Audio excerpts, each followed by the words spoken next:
Hey friends, welcome back to the garage. We are actually in the garage today and gonna give you a little bit of a Jeep update. Also gonna do a little bit of fun 12 volt work. So let's get at it. First of all, there have been some upgrades since the last time you saw the Jeep. Made some changes, some needed, some wanted, etc. So first of all, the mirrors, ended up swapping out the mirrors. These are a Amazon replacement, if you will, for the 2003 to 2006 TJs. You'll notice it's a plastic frame. They're honestly a lot more aerodynamic, but the issue that I ran into with the other aftermarket factory style mirrors from the early TJs is the wind would come and they would literally just start tilting forward. So at any speed over 50, I couldn't see out of the mirrors, and that got really old really quick. Also, an upgrade that we did here is we have seats. New seats out of a 99 Sahara. So with that, they are kind of the canvas cloth style seats, still water resistant, but obviously they can still get wet. But really the big thing was no tears, of really just drastically better shape than the vinyl seats that came out. The rear is still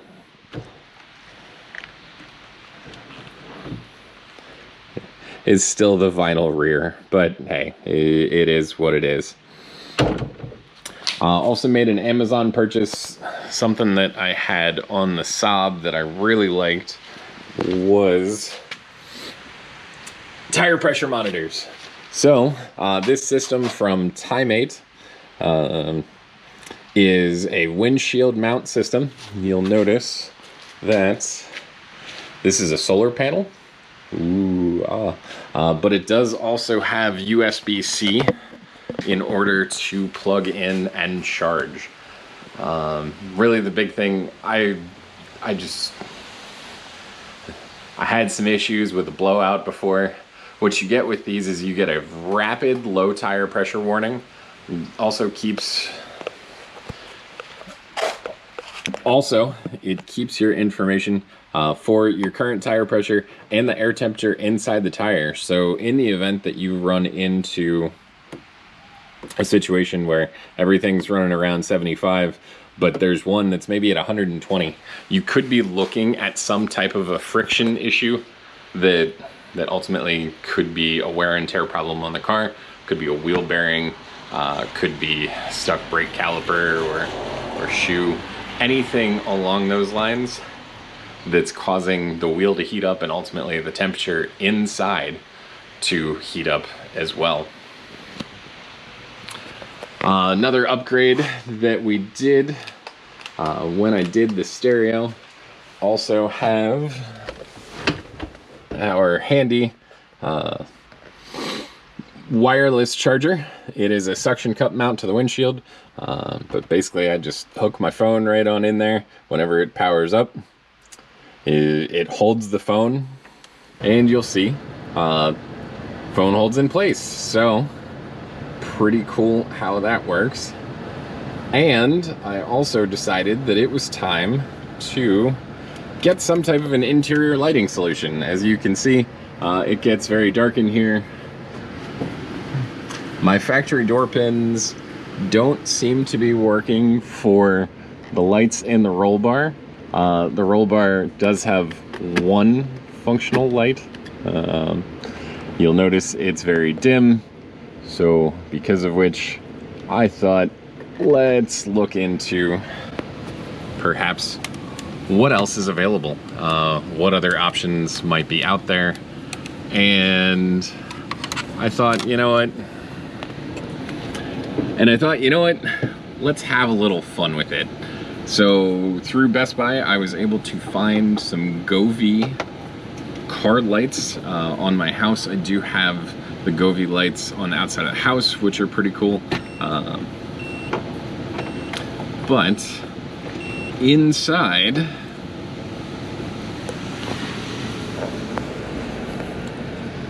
we do now have a lighting solution. The only catch is currently this lighter jack works only when the ignition's on. So combine that with the fact that there's only a single outlet down here, because this is a 97. I needed a solution. So the solution is we're going to hardwire in a new lighter jack that's going to be constant power. What's great with that is we can turn these on and off from the switch, which is great. There are multiple controls, so there is one that I have hidden right down here that will change through different cycles. There is also a power there, so I can turn them on or off. And it also will change through different settings. So this is all sound reactive, and based upon sensitivity, it does adjust and change.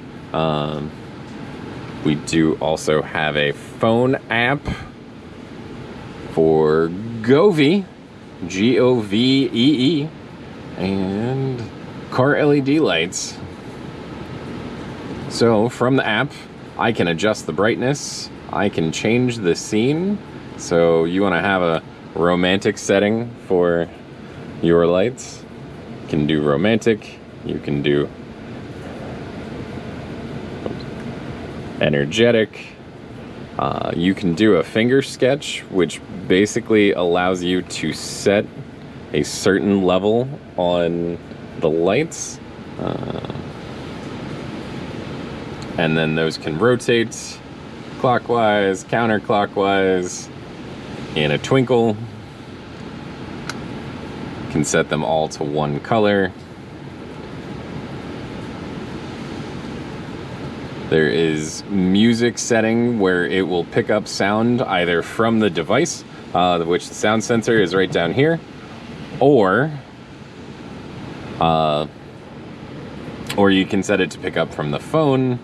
You can set them to just a standard color.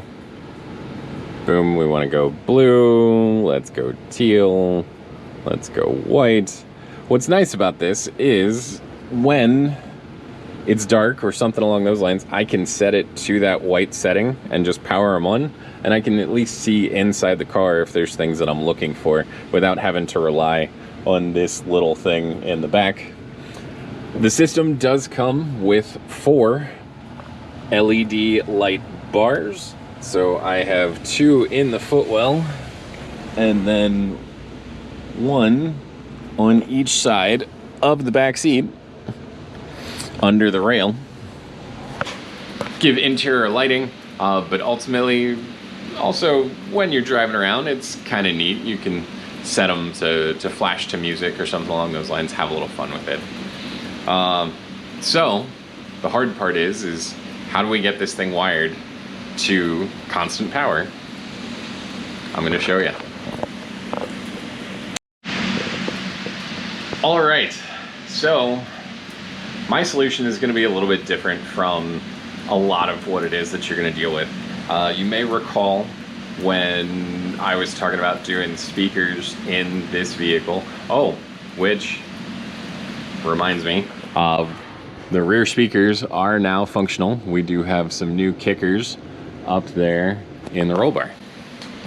But that being said, underneath the driver's seat, there was a Alpine amplifier, just a small 2-channel amplifier that I could not figure out what exactly it was functioning. It turns out that it had been wired somewhere into the factory wiring to the rear speaker. Why? I'm honestly not sure. The rear speakers were a paper cone. They were blown. They were disconnected anyway. So because of which, running those off of the Sony radio, which truly is working fantastic, but we've already got the wires run under the hood. There's a 40 amp fuse, but I did find a couple of things that should help us out.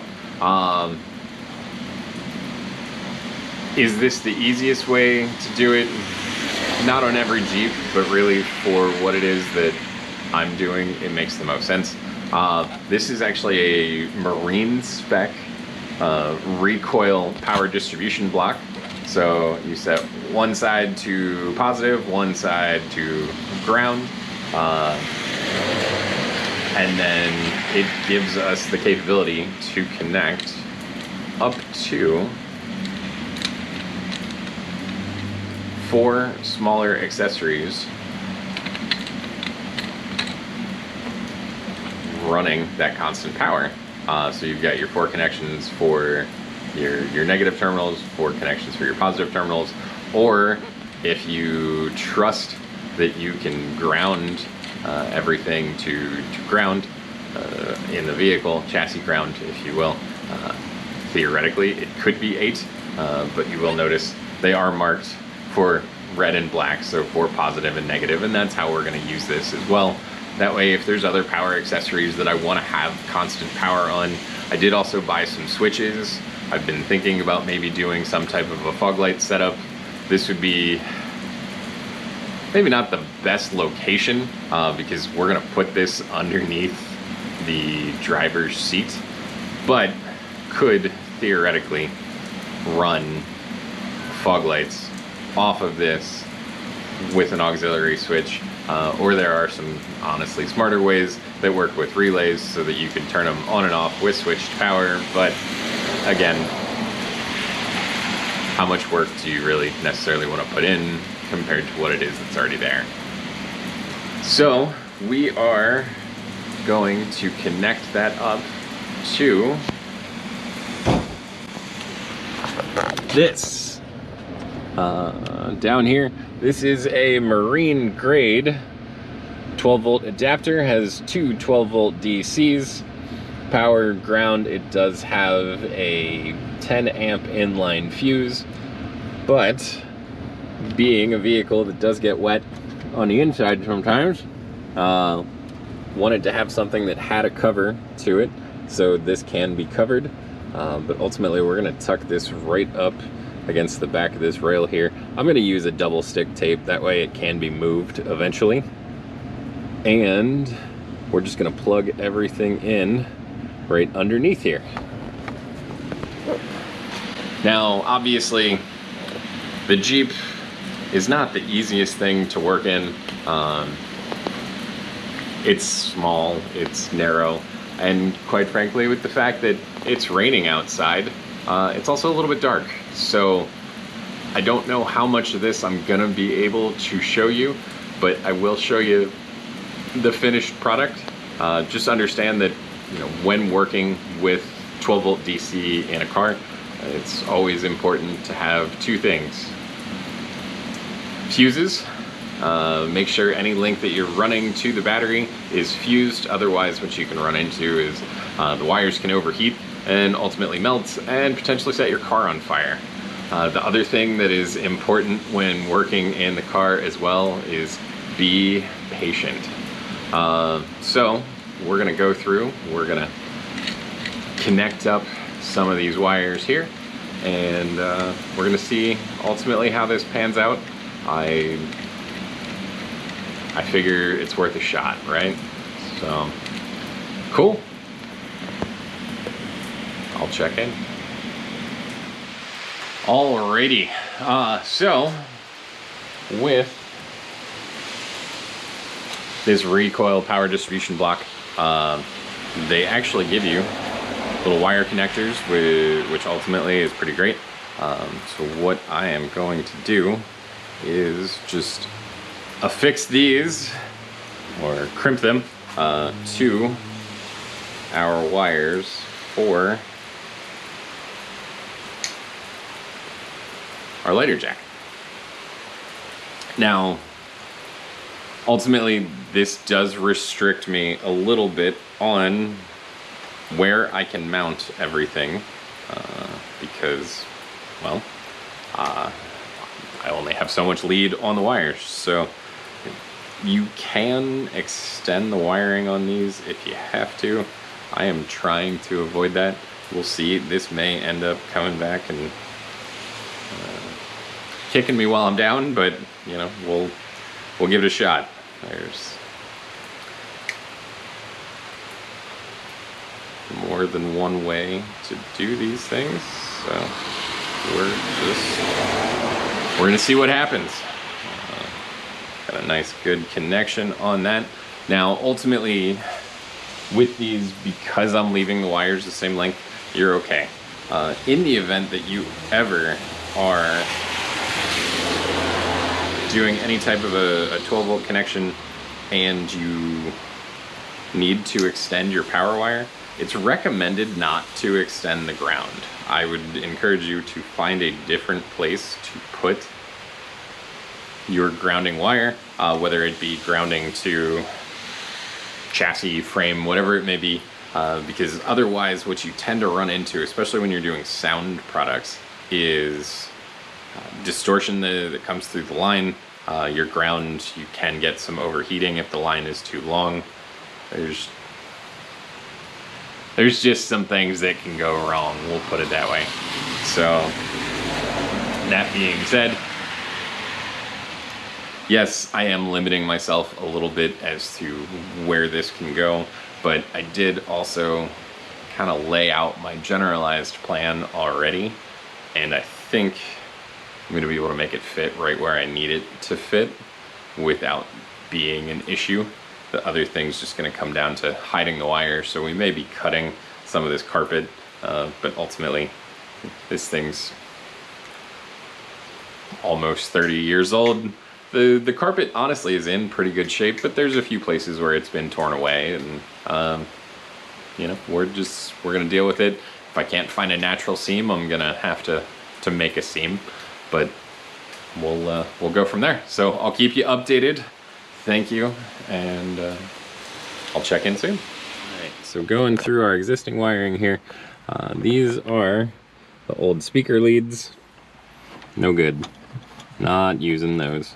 The remote wire has been disconnected already from the radio, but also is taped up as a precaution just in case.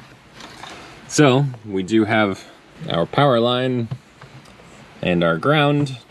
Now the existing connectors that are on here are too small to go around our posts, so because of which I'm going to put a new connector on there versus trying to spread out those posts, and then we'll get this thing wired, start getting it powered, and start running the wires for that 12 volt adapter, or we'll call it a lighter jack adapter, even though it very specifically states do not use a cigarette lighter. Alrighty, we are set. Our outlet is in place here.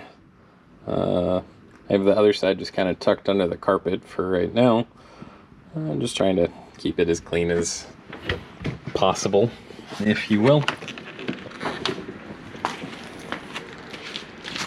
This one's gonna be tough to see, but our distribution block is right on up in here, just kind of tucked up against this rail on the front side underneath the seat. That way it won't get kicked, it won't get hopefully tampered with, and I did test, make sure the seat will move and all of that fun stuff without issue. So we're in good shape. Final step is just putting in the fuse and smelling for things that smell like burnt electronics. So let's give her a shot.